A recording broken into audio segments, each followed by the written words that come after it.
All right, I'm here with Alison Lee after the first round of the Ford Championship. 6 under, 66, bogey free. Talk about how your game felt out there today. My game feels really good. I feel like it's in a really good place. Playing golf today on this course felt like night and day compared to last week. No wind, greens are pretty soft. You can play pretty aggressively out here and go for pins. So yeah, I can't complain. I mean, obviously you always feel like you could do a little better. I definitely, missed a few good birdie opportunities. I think I missed like one 3-footer for birdie. But yeah, still so much golf left. Anything can happen. I'm really happy with where I stand right now going into the next 3 days. And you played really well last week, posting good scores in tough conditions. How do you switch? You posted a great score today, but obviously very different conditions. How do you transition from those conditions to these? Yeah, it's tough. I mean, playing in weather like last week, I feel like can really expose certain parts of your game if you're not hitting it great. And so, I mean, I think it just shows for all the girls who played really well last week, and the girls who were able to shoot good scores, good numbers. I mean, they were just pretty on point with all parts of their game. And so I feel really, really good about where my game's at, especially how I played last week. And yeah, I mean, shooting a low number today, I feel like for the next 3 days, it's definitely going to be a pretty low score that's going to come out on top on Sunday. So obviously very different from last week. But yeah, like I said, I feel like I'm hitting it great. I just need to trust my game, play aggressively, try and aim at pins when I can. How have you been able to keep turning the page? I think you said it last week. You did a really good job after Singapore turning the page. After last week, I know it was disappointing, but it's really solid golf. How have you been able to turn the page just so quickly mentally out here? I feel like a lot of that comes from motivation. With how I ended the season last year and where my mind and my head's been at over the last few years. I mean, last year, probably at the middle of season, I was just trying to cruise through,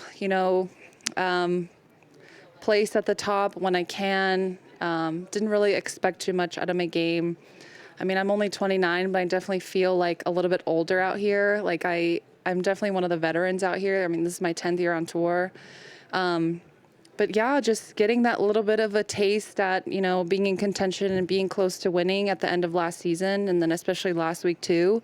I think that's really motivated me to try and win out here. I mean, that's what I want. And, I've been talking to my coach about this a little bit, and he spoke to me after Sunday last week, and he told me to just try not to have too much of like tunnel vision, to just try and win once. Like I want to win at least once so badly, but he said try and just look at the bigger picture. We have a full season ahead left, and so instead of thinking about just winning one and being done, like try and think, okay, I want to put myself in a position where I can win more than once. And so I'm just trying to think like that, and yeah, not get too ahead of myself, because I think, realistically, I think if I won once, it will provide a lot of relief and like a lot of weight lifted off my shoulders. But at the same time, I mean, we move on to the next week so quickly. And so, yeah, I'm going to just try and give myself as many opportunities and chances as I can in contention and be on the leaderboard. I feel really good about my game right now, and hopefully I can roll with this momentum into the rest of the season, and hopefully I can keep hitting the way I am and putting the way I am. And just one last question. Do you think the round today had anything to do with beating Megan in the little match we had yesterday? Yeah, we had a little practice round together. Megan's one of my good friends out here. So cool to see her win for the first time last year. We've had so many talks over the last couple years if we can do it. And she's been up top quite a bit, and to see her win was super cool. I've definitely been leaning on her a little bit, when it comes to weeks where I feel a little bit a little down. But yeah, she's been such an inspiration, and I mean, she's so fun to be around. Like I said, one of my closest friends. She keeps it really light and fun. Even at times where we can be competitive, it's still fun. Awesome. Thank you. Thank you.